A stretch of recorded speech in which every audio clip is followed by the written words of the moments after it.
মই দিতুপন শইকীয়া মই গিলগছ সমষ্টিৰ DLO ছুপাৰ মেনেজাৰ হিচাপে কাম কৰি আছোঁ। ইয়াৰ লগতে 28 তাৰিখৰ পৰা যি নতুন দিল্লী কিকুলাই DMৰ ECI অৰ্থাৎ ইলেকশ্যন কমিশ্যন অফ ইণ্ডিয়াৰ তৰফৰ পৰা ভাৰতৰ প্ৰতিখন ৰাজ্যৰ প্ৰতিখন মছলি এছেম্বলিৰ পৰা যি প্ৰশিক্ষণ দিয়াৰ ব্যৱস্থা কৰা হৈছিলে তাতো মই গিলগছ সমষ্টিৰ ছুপাৰভাইজাৰ হিচাপে তাত অংশগ্ৰহণ কৰিছিলোঁ। এই প্ৰশিক্ষণত ভাৰতীয় নিৰ্বাচনী প্ৰক্ৰিয়া কিদৰে সুচাৰুৰূপে পৰিচালনা কৰি আমাৰ ভাৰতখন সুস্থ গণতান্ত্ৰিক হিচাপে প্ৰতিষ্ঠা কৰি আমাৰ দেশখন বিশ্বৰ বুকুত আগবঢ়াই নিব লাগে তাৰ বিষয়ে প্ৰতি হিচাপে আলোচনা কৰা হৈছে।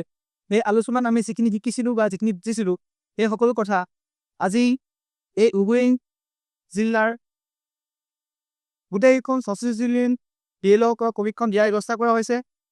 আমি যৎপৰোনাস্তি চেষ্টা কৰি আমাৰ DLO সকলক সঠিকভাৱে প্ৰশিক্ষণ দিয়াৰ চেষ্টা কৰিছোঁ যাতে DLO সকলে তেওঁলোকৰ দায়িত্বসমূহ নিষ্ঠা আৰু কুপচাৰে কাম কৰি এখন সুস্থ ইলেক্টৰ ৰোল গঠন কৰায় আৰু নিৰ্বাচন প্ৰক্ৰিয়া সুস্থ হিচাপে পৰিচালনা কৰাত সহায় কৰে।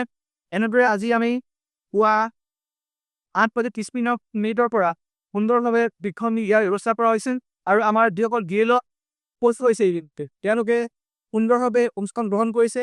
আশা কৰোঁ পৰৱৰ্তী পৰ্যায়ত আমাৰ দুই জিলাৰ সমূহ DLO সহযোগত এখন সুস্থ ভোটাৰ তালিকা প্ৰস্তুত কৰিম আমাৰ নিৰ্বাচন প্ৰক্ৰিয়া সুস্থভাৱে গ্ৰহণ কৰিব পাৰিব। ধন্যবাদ।